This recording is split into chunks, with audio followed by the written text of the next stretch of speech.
What if everything you thought you knew was holding you back? Imagine if the key to unlocking your future wasn't about learning more, but about unlearning what's no longer serving you. In this video, we're diving deep into the fascinating science of brain rewiring. We'll explore how shedding old thought patterns, those mental habits you've carried for years, can lead to the most extraordinary personal growth you've ever experienced. Get ready to challenge your own mind. Have you ever felt stuck? Like you're running on a treadmill, putting in all the effort but going nowhere? Maybe it feels like your past is dictating your present, creating a future that looks a lot like yesterday. We all carry mental baggage from life. It's like running an old operating system on a brand new computer. It just slows everything down. But here's a surprising truth, one that can change everything. Sometimes the greatest breakthroughs don't come from adding more information, but from letting go of what you think you know. This isn't about erasing your memories or forgetting your past. It's about consciously choosing which mental programs to keep and which to delete, making valuable space for something new, something better, to take root. Think of it as a mental spring cleaning, clearing out the clutter to let the light in. So, what exactly is this superpower of unlearning? Let's get into the science of it, because it's truly fascinating. Our brains are incredible efficiency machines. To save energy, they create neural pathways. Think of them as superhighways for your thoughts and behaviors. Every time you repeat an action or a thought, that pathway gets stronger, wider, and easier to travel. This is great when you're learning to ride a bike or speak a new language. The repetition makes it automatic. But here's the catch. Your brain doesn't distinguish between good habits and bad ones. It just strengthens whatever you repeat. Those deeply grooved patterns, often formed unconsciously in childhood or from past experiences, can become mental prisons.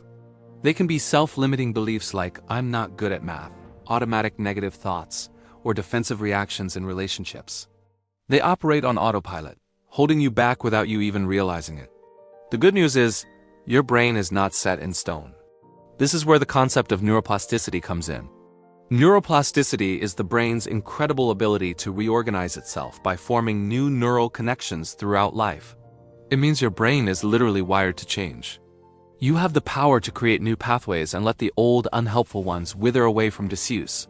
Unlearning isn't just a cool concept. It's a biological reality. You are the architect of your own mind. So, how do we actively start this process? It boils down to what I call the 3 pillars of conscious unlearning. The first pillar is to identify your outdated software. This is about becoming a detective of your own mind. Take time for conscious reflection. Ask yourself, what beliefs do I hold about myself, about the world, about my potential? Which of these are actually serving me and which are holding me back? Pay attention to your automatic reactions. When you feel triggered, anxious, or defensive, what's the underlying belief fueling that emotion? Recognizing these patterns is the essential first step. You can't change what you can't see. The second pillar is challenging the status quo. Once you've identified an outdated belief, you have to question it relentlessly. Don't just accept your thoughts as facts. Ask, is this really true? Where did I learn this? What evidence do I have to support it, and what evidence contradicts it? Actively seek out diverse perspectives. Read books by authors you disagree with. Talk to people with different life experiences. Expose your mind to new ideas. This process creates a cognitive dissonance that weakens the old neural pathway and opens the door for a new one to form. The third and final pillar is to embrace the discomfort.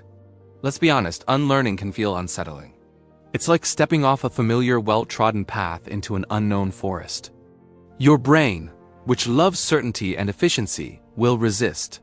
It might throw feelings of anxiety, doubt, or vulnerability at you. This is normal. The key is to lean into this feeling, to get comfortable with the vulnerability of not knowing. See it as a sign of growth, not a signal to retreat. Every time you push through that discomfort, you're reinforcing the new, more flexible way of thinking. Now, let's make this practical. How can you incorporate unlearning into your daily life? I want to give you a toolkit for rewiring your brain. Mindfulness and metacognition, it's all about thinking about your thinking. Mindfulness practices, like meditation, train you to observe your thoughts without judgment. Instead of getting swept away by a wave of anxiety, you learn to stand on the shore and watch it pass. This creates a crucial space between a trigger and your reaction. In that space, you have a choice. You can choose to follow the old, worn-out path, or you can consciously choose a new response. The next tool is a form of exposure therapy for your mind. If you have a limiting belief, for example, "I'm not a creative person," you need to intentionally seek out experiences that contradict it. Sign up for a pottery class. Try writing a short story. Take photos of your neighborhood. It doesn't matter if the result is good. The act itself is a direct challenge to the old belief. You're gathering new evidence for your brain, showing it that a different reality is possible. The more evidence you collect, the weaker the old belief becomes. And a third powerful tool is cultivating a beginner's mind. This concept, which comes from Zen Buddhism, is about approaching situations with the curiosity, openness, and lack of preconceptions you'd have as a beginner. When you think you're an expert, your mind is closed to new information. But when you adopt a beginner's mind, you're open to learning, to seeing things in a new light, and to being surprised. Shed your preconceived notions before you walk into a meeting, have a conversation, or try a new task. Ask questions. Listen more than you speak. This keeps your brain flexible and adaptive. Imagine what your life could look like when you're not weighed down by these old limitations. Visualize the liberated you, the you that isn't afraid to try new things, that doesn't talk yourself out of opportunities, that engages with the world from a place of curiosity instead of fear. This is the real promise of unlearning. And this change doesn't just happen in a vacuum. It has a powerful ripple effect. When you unlearn defensive patterns, your relationships become more open and authentic. When you unlearn your limiting beliefs about your capabilities, your career prospects can transform. Your overall well-being, your happiness, your sense of inner peace, it's all tied to the mental programs you're running. By upgrading your internal software, you upgrade your entire life experience. Remember, unlearning isn't a one-time fix. It's not a destination you arrive at. It's a continuous, ongoing journey of growth and adaptation. It's a commitment to staying curious, to questioning your own assumptions, and to consciously evolving.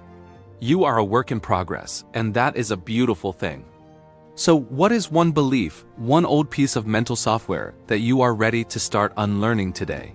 Thank you so much for joining me on this journey into the mind. If this video sparked something in you, please give it a thumbs up and subscribe for more content on personal growth and mastering your mindset. I'd love to hear your thoughts in the comments below. Until next time, stay curious.